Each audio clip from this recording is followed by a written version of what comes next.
आज मैं स्टार्ट करूँगी न्यू सीरीज़ स्टार्ट करूँगी। पोइट्री सेक्शन है सेकेंड ईयर का। तो पहले इसकी जो पोएम है वो है the age of the seven ages. तो ये विलियम शेक्सपियर ने लिखी है। मैं कोशिश करूँगी कि मैं सारी पोएम्स को अपलोड कर दूँ, क्योंकि 11 ही पोएम्स है तो इसमें कोई बड़ी बात नहीं है। तो चलिए वीडियो को शुरू करते हैं। विलियम शेक्सपियर के बारे में थोड़ा जान लेते हैं। इसमें मैंने डेट नहीं लिखी इनकी बर्थ की, क्योंकि इसमें थोड़ा थोड़ा गलत भी होता है, यानी डेट्स उधर उधर होती हैं, तो मैंने सिर्फ ईयर लिखा है। तो मैं आपको जो है एक्सप्लेनेशंस भी करवाऊँगी, उसके साथ साथ बताती भी जाऊँगी, वर्ड्स की मीनिंग बताती जाऊँगी। अगर आपको कोई चीज़ समझ में नहीं आती तो आप मुझे कमेंट सेक्शन में बता सकते हैं। तो चलिए शुरू करते हैं। ये जो 7 एजेस है ये विलियम शेक्सपियर ने लिखी है। ये एक स्पीच है।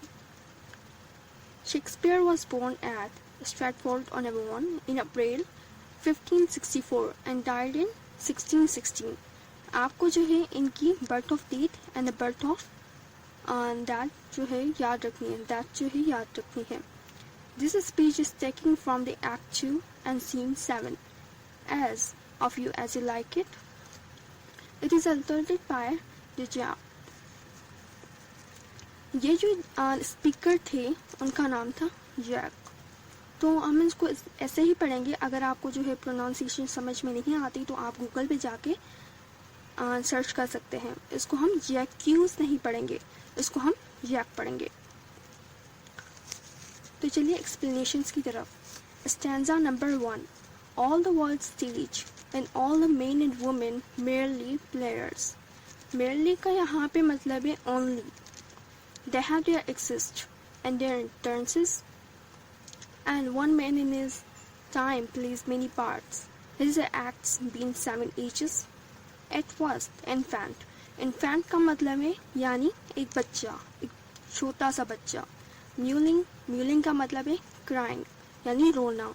एंड पुकिंग का मतलब है वॉमिट करना यानी उल्टी करना। इन नर्स आर्म्स। नर्स से मुराद यहाँ पे नर्स नहीं है, या नर्स से मुराद यहाँ पे माँ है। तो चलिए एक्सप्लेनेशंस की तरफ पढ़ते हैं। In these lines, the poet said that the world is like a stage. All the men and women are only actors. They have come in this world and go away. Every individual plays his part respectively. His acts are divided into the 7 parts. At first stage, he is an infant who cries and falls ill in nurse hands. तो इसमें बताया जा रहा है कि यानी जो भी यानी औरत और जो मर्द है वो सिर्फ और सिर्फ इस दुनिया में एक्टर्स हैं। वो अपना रोल जो है प्ले करते हैं, आते हैं दुनिया में, रोल प्ले करते हैं और फिर चले जाते हैं। चले जाने का मतलब यानी उनकी डेथ हो जाती है और फिर वो इस दुनिया से चले जाते हैं। इसमें बताया जा रहा है कि इसमें शेक्सपियर ने लिखा है कि मैन जो होता है वो 7 एक्ट्स को जो है प्ले करता है। 7 एक्ट। पहला हमारे पास यहाँ पे दिया हुआ है इन्फेंट, यानी पहले वो वक्त बच्चा होता है, वो रोता है और फिर बीमार पड़ता है अपनी माँ की गोद में। तो इसमें सिर्फ इतना था। तो सेकंड स्टेंजा की तरफ चलते हैं। Then the whining school boy. Whining का मतलब है यानी जोर जोर से चीख कर रोना। विद सैचल का मतलब है कि bag, school bag. And shining morning face creeping like a snail, यानी स्नेल जो होता है आपने देखा होगा स्नेल, उसकी तरह सुस्त चलना यानी lazy. Unwilling to school and then a lover. Sighing like furnace with a woeful का मतलब है यानी सैड। बैलेट का मतलब है यानी song, it means sad song. Match to his mistress eyebrow. Explanation. In these lines, the poet described about the second and the third stages of life. At second stage, he is a complaining schoolboy with his bag. He goes to school like a snail, and his face is very bright like morning. At third stage, he falls in love with someone and is worried about his beloved. He signs like a Fernance and sings songs of his anxiety for his beloved.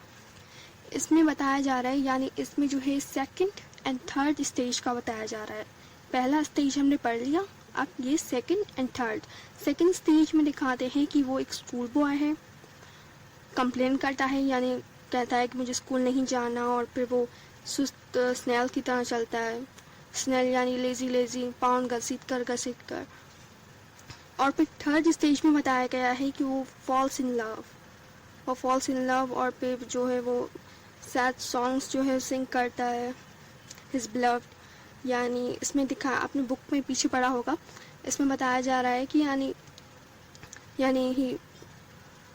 यानी वो एक लड़की, वो false in love होता है और फिर he falls in love and he sings sad songs for his beloved. वो जिसे प्यार करता है वो उसके लिए जो है सैड सॉन्ग्स जो है वो सिंग करता है.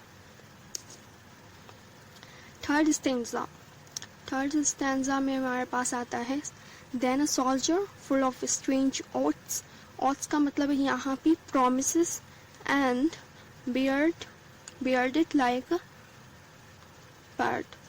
बियर्डेड का मतलब यहाँ पे है यानी दाढ़ी. jealous in honor sudden and quick in quarrel का मतलब है यानी fighting. seeking the bubble reputation even in से cannon's mouth से यहाँ पे मुराद है वेपन, यानी वो किसी हथियार से नहीं डरता. In these lines, the poet described about the fourth stage of man. At this stage, he is just like a soldier. He keeps breath like leopard. Leopard जो है हमारे पास एक टाइगर जैसा जो है एनिमल होता है. आप गूगल पे सर्च कर लीजिएगा. He makes promises.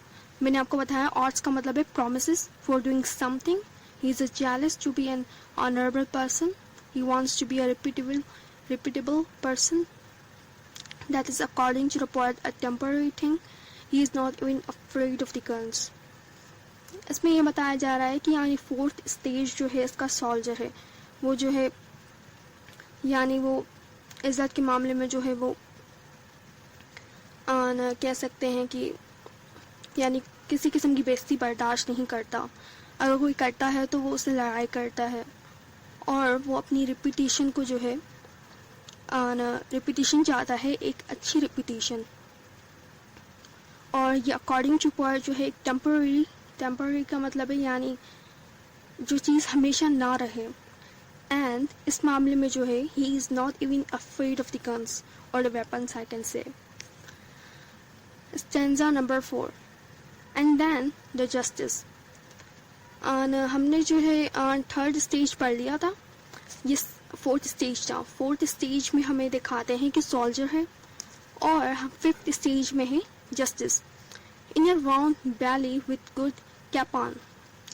कैपन का मतलब है यानी chicken lens with eyes several and a bread of the formal cut with full of white sauce and modern instances का मतलब है examples. So he plays his part. In these line the poet described about the fifth stage of a man. At this stage he has a sense of justice. Now he eats sitting at home like a domestic cook. That is why he has a fair round belly. His eyes become several and keep a conventional का मतलब है यानी एक तरह से आसानी. bread beer और इसको हम बियर पढ़ेंगे सही. Now he learns many wise sayings and he is aware of the modern ways of living and in this way he plays his parts. इसमें बताया जा रहा है कि यानी इस फिफ्थ स्टेज जो है वो एक जस्टिस होता है, यानी उसे हर एक चीज़ का पता होता है कि यानी उसे एक्सपीरियंस होता है कि यानी कोई चीज़ यानी कौन सी चीज़ सही है और कौन सी चीज़ गलत है. तो इसमें बताया जा रहा है कि वो घर में बैठता है, खाता है और फिर खाते खाते उसकी पहली जो है वो उसका पेट जो है वो बहुत बड़ा हो जाता है और वो जो कन्वेंशनल यानी छोटी सी दाढ़ी रखता है और इसे बहुत कुछ पता होता है, यानी कौन सी चीज़ सही है और कौन सी चीज़ गलत है, तो इसी so in this way he plays his part.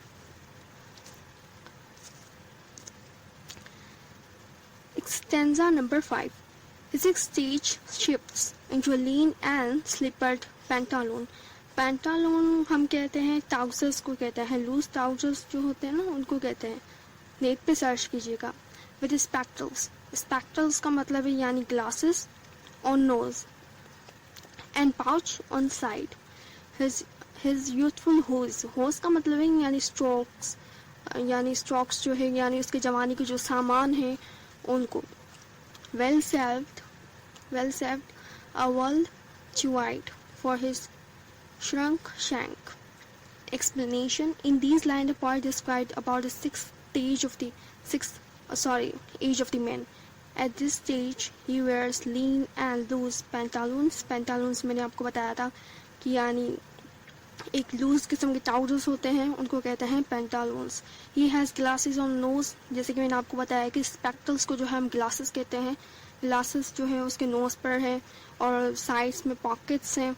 Now he does not use stockings, जैसे मैंने आपको बताया होज, उसको हम कहते हैं कि यानी स्टॉकिंग्स ऑफ हिज यूथ, यानी उसके जो जवानी के सामान है वो उसे जो है अब यूज़ नहीं कर सकता क्योंकि वो बूढ़ा हो चुका है. which are maintained by the youth in the world, but now his legs have become weak and his life has declined.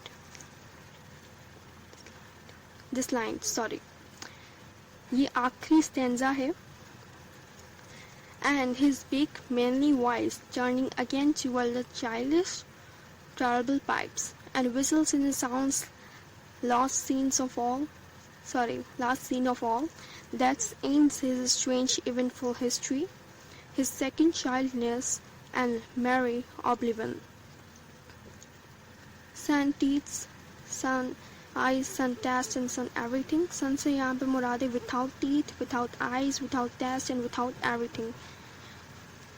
In these lines, the poet described about the seventh stage of the man, or I can say the seventh age of the man. He says that this is the last stage of a person's life when his big manly voice turns again into a childish one and becomes feeble.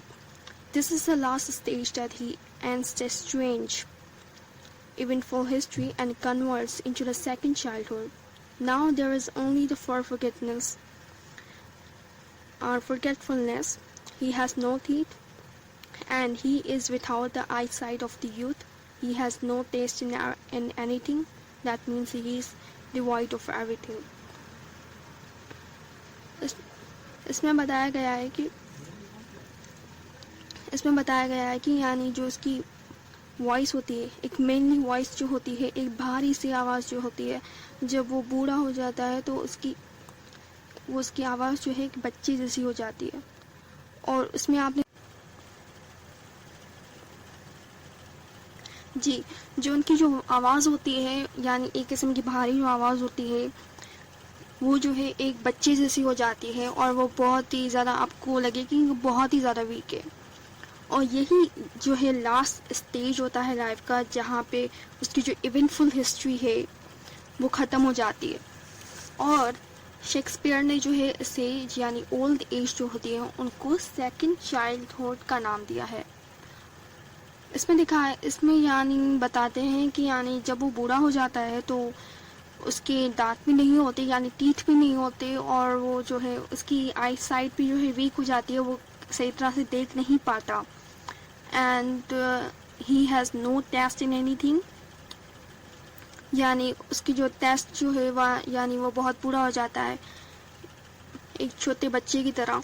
तो इसमें ये बताया गया है कि यानी उसकी eyesight भी वीक हो जाती है, यानी हर एक चीज़ जो उसकी जवानी में होती है वो उसकी जो जब बूढ़ा हो जाता है तो वो उसके पास नहीं रहती. जैसे जब जवान था तो उसके पास जो है आईसाइट भी थी, गुड आईसाइट भी थी, उसके टेस्ट था, टीथ थे, अब वो नहीं रहे. तो इसमें बस यही बताया जा रहा है, यही जो है लास्ट स्टैंजा था.